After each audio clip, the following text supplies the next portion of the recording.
오늘 본문 사도행전의 본문 우리 사도행전 5장 6장입니다. 우리 말씀 대행진에 따라서요 하나님께서 주시는 본문은 사도행전 5장과 6장의 말씀입니다. 사도행전 5장과 6장의 말씀 우리 한 절씩 교독하도록 하겠습니다. 신약성경 사도행전 5장입니다. 아나니아라 하는 사람이 그의 아내 삽비라와 더불어 소유를 팔아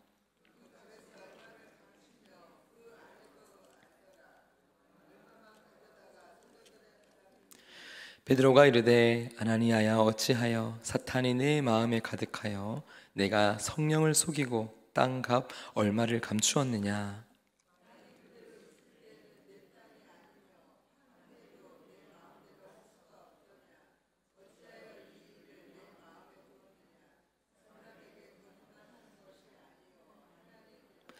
아나니아가 이 말을 듣고 엎드러져 혼이 떠나니 이 일을 듣는 사람이 다 크게 두려워하더라.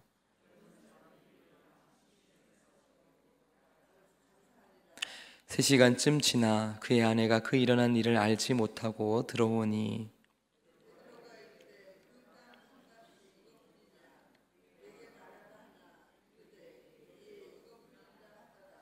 베드로가 이르되 너희가 어찌 함께 꾀하여 주의 영을 시험하려 하느냐. 보라, 내 남편을 장사하고는 사람들의 발이 문 앞에 이르렀으니 또 너를 메어 나가리라 하니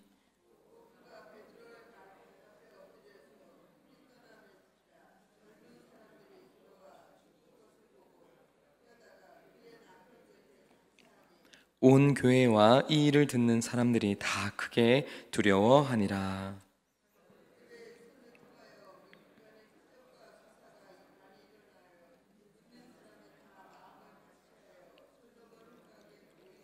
그 나머지는 감히 그들과 상종하는 사람이 없으나 백성이 칭송하더라.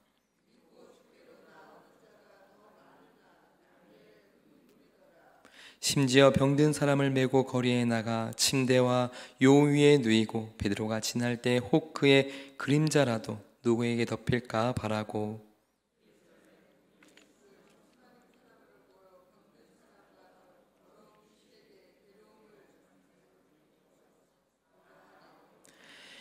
대제사장과 그와 함께 있는 사람 즉 사두개인의 당파가 다 마음에 시기가 가득하여 일어나서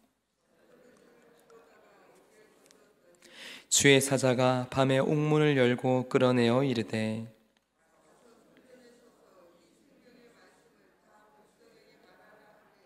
그들이 듣고 새벽에 성전에 들어가서 가르치더니 대제사장과 그와 함께 있는 사람들이 와서 공회와 이스라엘 족속의 원로들을 다 모으고 사람을 옥에 보내어 사도들을 잡아오라 하니 이르되 우리가 보니 옥은 든든하게 잠기고 지키는 사람들이 문에 서 있으되 문을 열고 본즉 그 안에는 한 사람도 없더이다 하니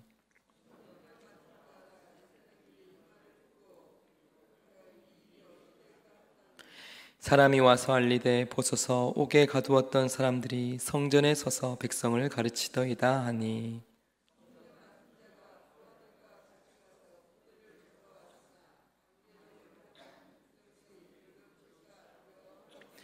그들을 끌어다가 공회 앞에 세우니 대제사장이 물어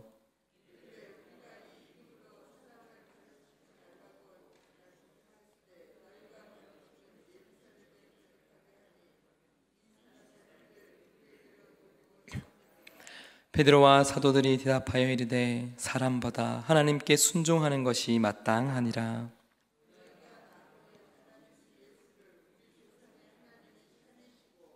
이스라엘에게 회개함과 죄 사함을 주시려고 그를 오른손으로 높이사 임금과 구주로 삼으셨느니라.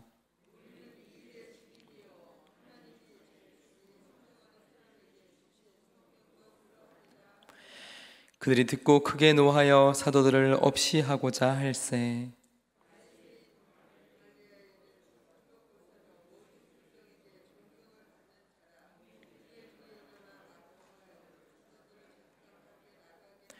말하되 이스라엘 사람들아 너희가 이 사람들에게 대하여 어떻게 하려는지 조심하라.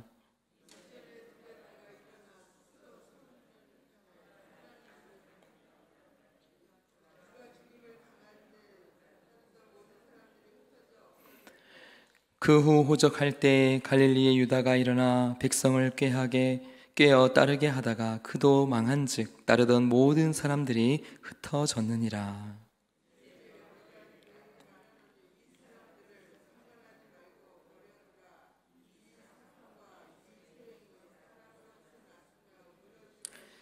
만일 하나님께로부터 났으면 너희가 그들을 무너뜨릴 수 없겠고 도리어 하나님을 대적하는 자가 될까 하노라 하니,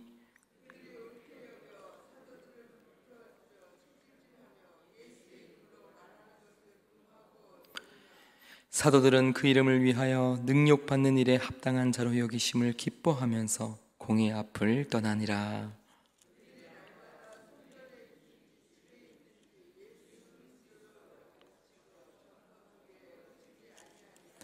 6장 말씀입니다.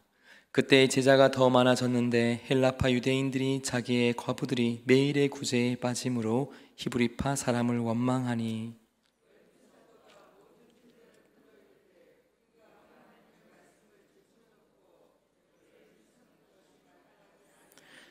형제들아 너희 가운데서 성령과 지혜가 충만하여 칭찬받는 사람 7을 택하라. 우리가 이 일을 그들에게 맡기고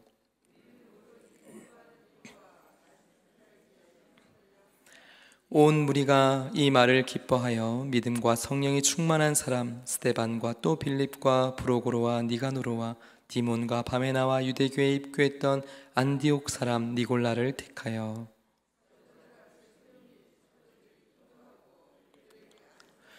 하나님의 말씀이 점점 왕성하여 예루살렘에 있는 제자의 수가 더 심히 많아지고 허다한 제사장의 무리도 이 도에 복종하니라.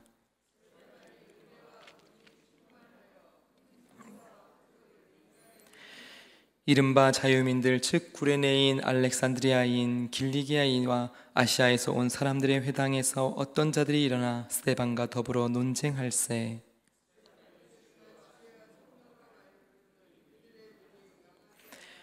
사람들을 매수하여 말하게 하되 이 사람이 모세와 하나님을 모독하는 말을 하는 것을 우리가 들었노라 하게 하고,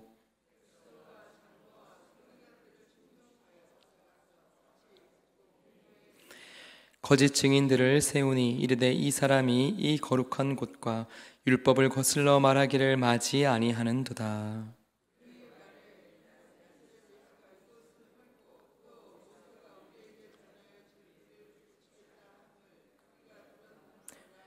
함께 15절 읽겠습니다.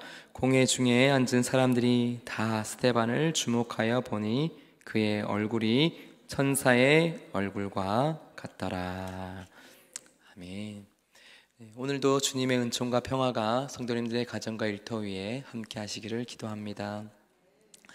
오늘 이 사도행전 5장과 6장에는 교회가 당한 몇 가지 위기 사항을 보여주고 있습니다. 더 놀라운 것은요, 이 위기를 어떻게 대처해 나가는지에 대한 모습인데요, 이 모습에 공통점이 있습니다. 교회가 어떻게 이 위기를 극복하는지, 이것은 교회뿐 아니라 아마 가정이나 사회의 여러 문제들을 극복하는 방법에도 적용할 수 있으리라고 생각합니다. 첫 번째는요, 바로 본질을 붙들라는 것입니다. 오늘 이 아나니아와 삽비라의 사건을 통해서 이 문제를 어떻게 해결해 나가느냐, 그 본질이 무엇인지 그 본질을 붙들라는 것이고요. 두 번째, 매일 구제에 빠져지는 이 헬라파 과부들의 모습에 이 문제 해결에도 본질을 붙드니까 이 교회의 위기를 극복할 수 있게 되었습니다. 놀라운 것은 이 교회가 위기를 극복했을 때 그 결과가 어떻게 나타나느냐 하면요, 오늘 이 5장과 6장에 보면은 더 많은 사람들이 이 교회를 찾아오게 되는 것이지요.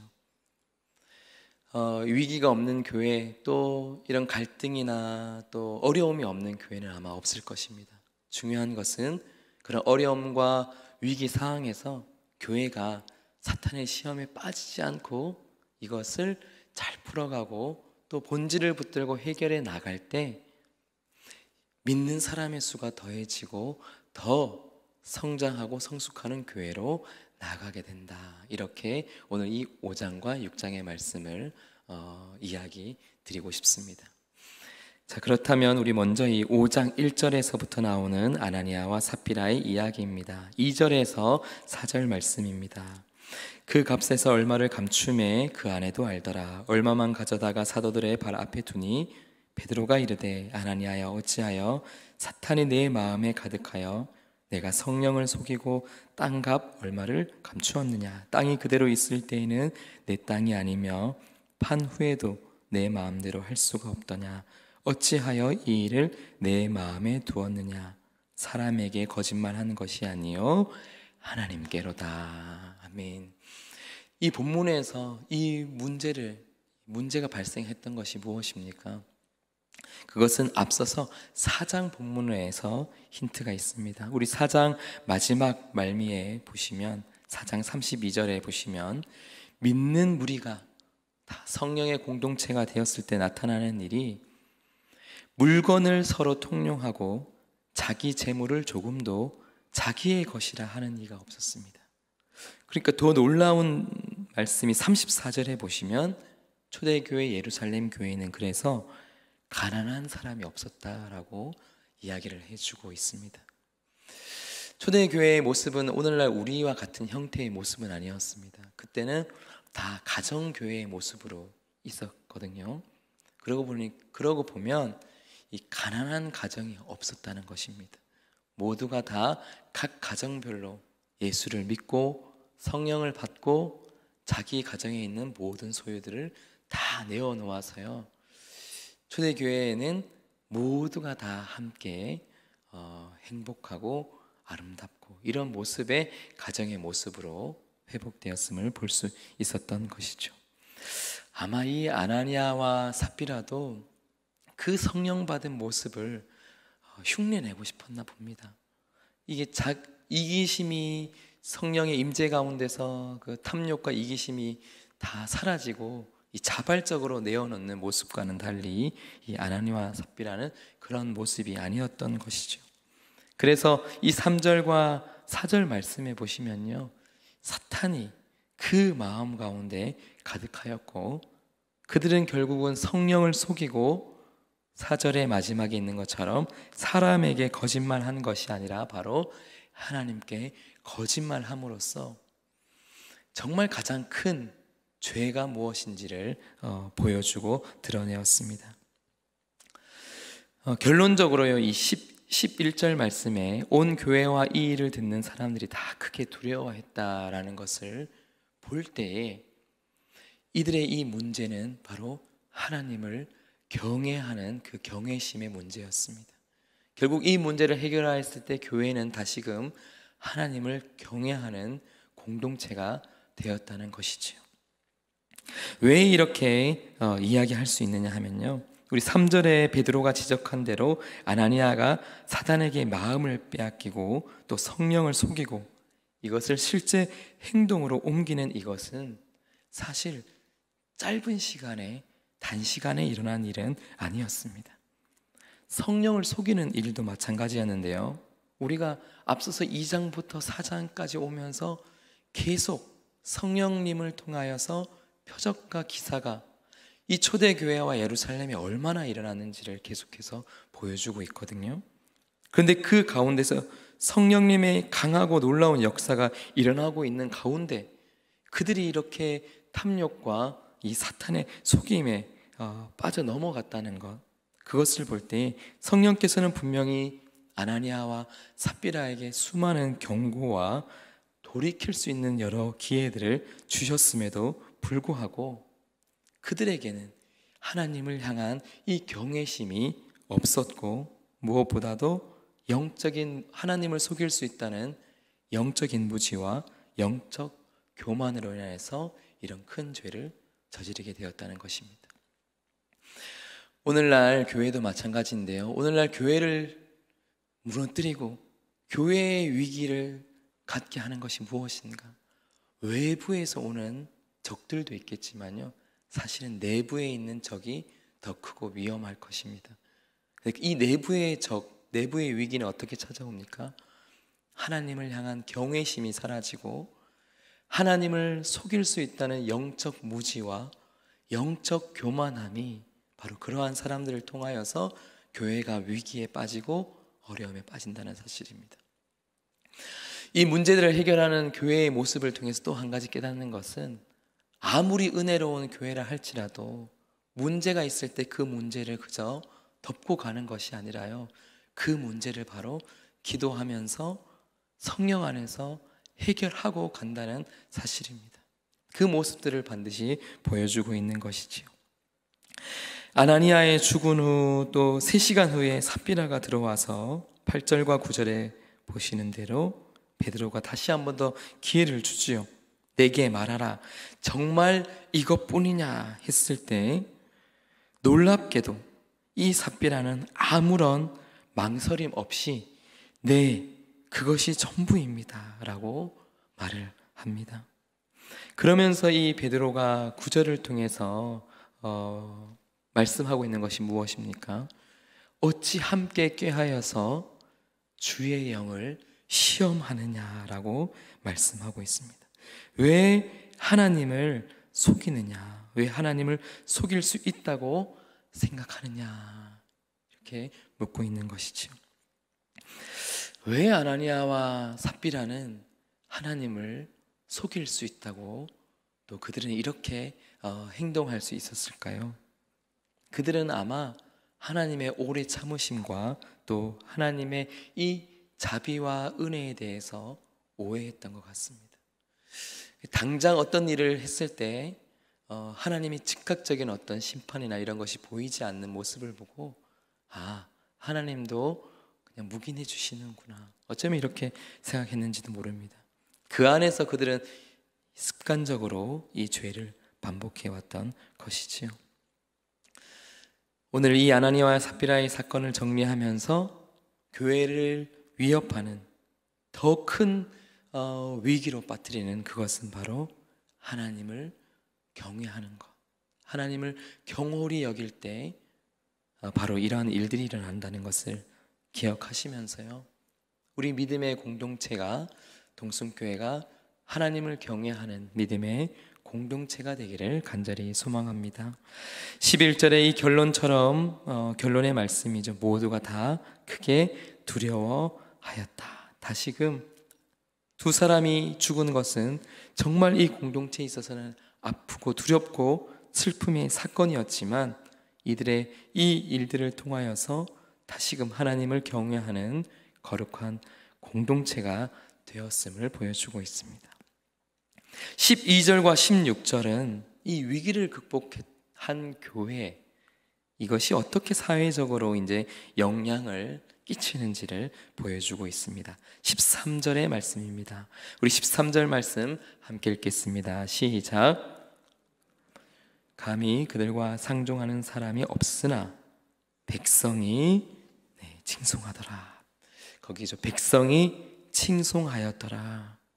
이 위기 가운데 있던 교회가 잘 극복하고 나갔을 때 백성이 칭송하는 교회로 다시금 인정을 받게 됩니다. 많은 사람들이, 많은 백성들이 초대교회에 대한 호감을 이제 갖게 되었고요. 14절에 보시면 이제 믿는 이들이 더욱더 늘어나게 되었고, 이 사도행전에 보면 여러 특별한 기사들인데 15절 말씀에 보시면 어쩌면 미신처럼 보일 수도 있는 일들이 일어나게 됩니다. 그것은 바로 그들을 통해서 일어난 치유와 표적과 기사를 보고 나서 병든 사람들을 메고 나가서 베드로가 지나갈 때 그림자라도 누구에게 덮이면 치유함을 받지 않을까라는 믿음으로 나아가게 된 것이지요. 이것은 마치 예수님의 옷자락만 만져도 나을 수 있으리라고 기대했던 그 여인과의 그 모습과도 비슷합니다. 미신처럼 보일지 모르지만 이것이 당시에 일어났다는 것은 아무런 소망이 없고 또 로마의 앞자리에 어려움과 절망 가운데 살아가는 이들이 이 교회를 통하여 또 사도들과 표적과 기사를 통하여서 기대와 소망함이 생겼다는 사실입니다. 그들에게, 이 백성들에게 이 기대와 또 이 교회를 향한 소망이 다시금 회복되었음을 보여주고 있지요. 17절부터 32절까지 또 다른 교회의 위기, 그거는 교회의 리더십인 사도들을 투옥했습니다. 교회가 여러 가지 환난과 박해와 위기가 있는데요, 교회의 지도자들에게 바로 그 위기가 찾아온다는 것이지요. 이 교회를 향한 박해가 시작되지만 성령께서 바로 이들을 도와주십니다. 19절 말씀에 주의 사자가 바로 그들을 끌어내고 하지요. 이런 핍박과 환난에도 불구하고 교회의 지도자들인 사도들은 여기에 전혀 굴하지 않고 오히려 예수 그리스도를 더욱더 담대히 증거합니다. 왜 이렇게 이런 핍박과 환난에도 불구하고 계속해서 이 일들을 해나갈 수 있었을까요? 복음의 증인이 될 수 있었을까요? 그것은 바로 받은 은혜가 너무나 컸기 때문입니다. 받은 은혜가 너무나 컸기 때문에 교회도 그렇고 리더십인 사도들도 그렇고 이 위기와 핍박 앞에서 전혀 굴하지 않고 더욱더 예수 그리스도를 전하게 되죠. 본질을 다시 한 번 더 붙듭니다. 29절 말씀입니다. 베드로와 사도들이 대답하여 이르되 사람보다 하나님께 순종하는 것이 마땅하다. 믿으면서 믿음의 고백을 하면서 그들은 나아갑니다. 그럼에도 불구하고 이제 핍박이 더욱더 가해지고 분노가 더해지고 있을 때 34절 말씀에 보시면 바리새인의 존경받던 바로 가말리엘이 38절과 39절을 통해서 이렇게 말씀합니다. 우리 38절 39절 읽겠습니다. 시작. 이제 내가 너희에게 말하노니 이 사람들을 상관하지 말고 버려두라. 이 사상과 이 소행이 사람으로부터 났으면 무너질 것이요 만일 하나님께로부터 났으면 너희가 그들을 무너뜨릴 수 없겠고 도리어 하나님을 대적하는 자가 될까 하노라 하니. 그가 붙든 문제의 해결은 무엇입니까? 바로 하나님의 손에 맡기자라고 말씀하고 있습니다.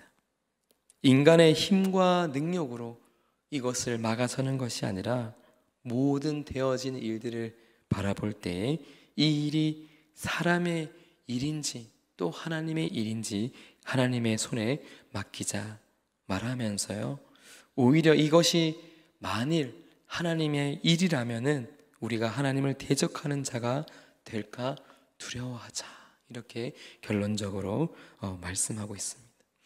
교회에 당한 여러 가지 어려움들, 또 여러 가지 사항들, 문제들을 해결할 때 때로는 우리 직접 나서서 해결해야 될 여러 일들도 있지만 하나님의 손에 맡겨서 되어져야 할 일들도 많이 있다는 것이지요.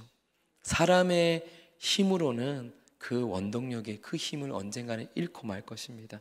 그렇지만 하나님께서는 하고자 하시는 그 일을 반드시 해나갈 것입니다. 그 믿음으로 이 어려움을 잘 해결해 나가라, 이 말씀을 전해주고 있습니다. 또 다른 위기가 이 6장 말씀을 통하여서 오늘 오게 됩니다. 6장 1절과 2절의 말씀입니다. 우리 함께 읽겠습니다. 시작.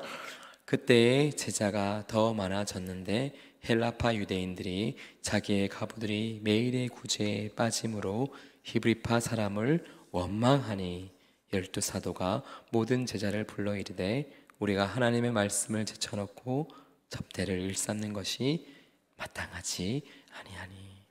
6장 1절에 보시면 참 은혜롭고 성령님의 역사가 있는 놀라운 이 교회에 원망하는 일들이 발생하게 되었다고 말씀하고 있습니다. 이 당시 예루살렘 교회는 헬라파 유대인들과 또 히브리파 유대인들이 있었는데 남편을 잃고 살아가던 이 헬라파 유대인들에 속해 있는 이 과부들, 그들이 이 구제에 빠지게 되는 이 일들 앞에서 리더십들이 또 사도들이 함께 모여서 기도하면서 이 문제를 해결하. 그들이 붙든 이 본질은 무엇이었습니까? 그것은 바로 말씀과 기도였습니다. 교회가 해야 할 그 중요한 사명, 그 역할, 그것이 굉장히 중요하다는 것이죠. 사람을 구제하고 여러 가지 모든 일들이 참 중요한 가운데 어느 것 하나 소홀히 할 수 없음을 이야기하면서 다시금 그것을 붙들기를 원해서 이 일들을 처리합니다.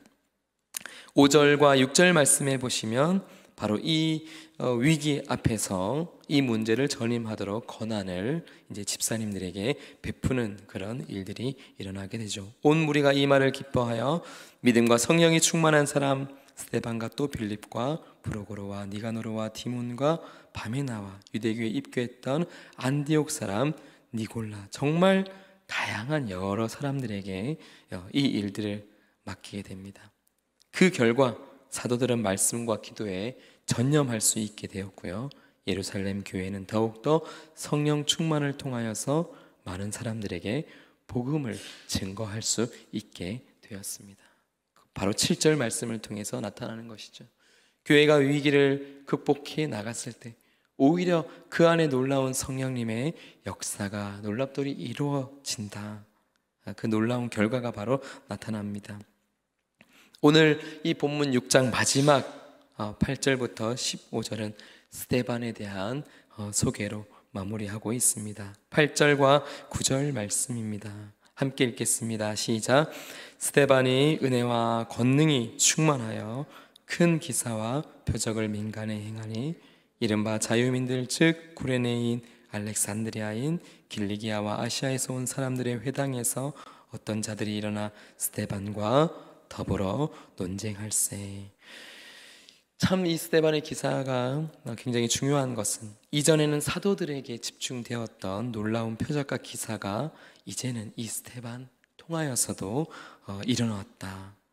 그만큼 하나님의 역사가 광범위해지고 또 복음 전파의 속도가 빨라졌음을 보여주고 있습니다. 왜 스데반과 이 사람들은 논쟁에 빠졌을까요? 저희가 읽은 대로 9절에 회당에서 온 어떤 자들, 흩어져 있는 디아스포라, 그들은 회당 중심의 신앙생활을 했던 그들이었지요. 하지만 이제 성령의 충만함과 성령님을 통하여 생긴 이 교회, 아마 여러 가지 예수 그리스도와 또 여러 가지 다양한 것들 가운데 이 논쟁이 필요했던 것 같습니다. 그럴 때 이 문제를 어떻게 해결하냐? 스데반은 바로 10절 말씀에 보시면 지혜와 성령으로 이 논쟁을 회피하지 않고 이 문제를 하나씩 풀어갑니다. 그러면서 오늘 이 13절과 15절에 보시면 사람들은 스데반을 공격하기 위해서 여러 중상모략을 꾸미고 거짓 증인을 세우고 11절에 보시면 사람들을 매수하기까지 하는 모습이 나옵니다. 그 가운데 오늘 이 15절 결론입니다. 15절 마지막으로 읽겠습니다. 시작. 공회 중에 앉은 사람들이 다 스데반을 주목하여 보니 그 얼굴이 천사의 얼굴과 같더라. 아멘. 왜 이렇게 스데반의 놀라운 얼굴의 모습을 그려주고 있을까요? 그것은 우리가 읽으신 대로 중상모략을 당하는 사람의 얼굴 표정이 아니었다는 것이죠. 또 위기와 핍박과 환난을 당하는 사람의 표정이 아니었다는 것입니다. 사람들로부터 근거 없는 비방을 당하고 억울한 일을 당할 때 우리의 마음은 괴롭습니다. 그 괴로움은 당연히 얼굴로 나타나죠. 표정으로 나타납니다. 그런데 스데반은 그 마음의 괴로움이, 그 고통이 나타나지 않았다는 것이에요. 왜 그럴 수 있었을까요? 바로 성령 충만, 성령에 붙들려 있었기 때문에 그의 모습이 마치 모세가 이 40일 동안 시내산에서 하나님의 말씀을 받고 내려온 모습처럼 온화하고 하나님께서 해결해 주실 것을 믿고 나아가기 때문에 이러한 얼굴의 모습이 나아갔던 것 같습니다. 8월을 시작하고 나서 이제 이틀이 지났습니다. 여러 가지 우울하고 또 힘들고 위기적인 여러 상황 가운데서 우리 마음, 우리의 심령에 그 모습들이 우리 얼굴에 드러나게 될 것입니다. 바라고 원하기는 우리 동순교회 모든 성도님들의 그 심령을 성령께서 붙들어 주시고 주님의 평강으로 지켜주시기를 간절히 소망합니다. 기도하겠습니다. 하나님, 여러 가지 위기와 또 갈등과 어려움에 처한 이 교회의 모습 가운데서 그들이 어떻게 이 문제들을 해결해 나갔는지를 보게 됩니다. 하나님의 인도하심과 도움을 구하며 이 문제들을 함께 나눠지며 기도하는 저희 교회가 되도록 주여 함께하여 주시옵소서. 이 문제 때문에 시험 드는 교회가 아니라 이 위기를 잘 극복하고 나가여서 정말 더욱더 하나님의 말씀이 왕성하고 믿는 사람의 수가 더해지는 놀라운 성령의 역사가 있는 교회로 거듭나도록 주여 함께 하여 주시옵소서. 모든 것 감사드립니다. 예수님의 이름으로 기도드립니다. 아멘.